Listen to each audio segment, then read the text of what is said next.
Kung nakakapanood kayo sa ating pagtitibaw sa baklad, kung napapansin nyo, kinukuha ko yung mga maliliit na isda. Bakit?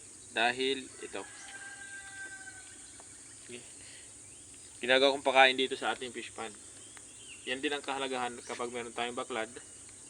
Nakakuha tayo ng pampakain sa ating fish pond. Pampakain sa isda, sa mga natitirang alimango. Ayan. Pati yung nilinisan kong isda, sinama ko na rin yung asang para pampakain natin. Kinakain din niya ng isda. Alimango, hipon,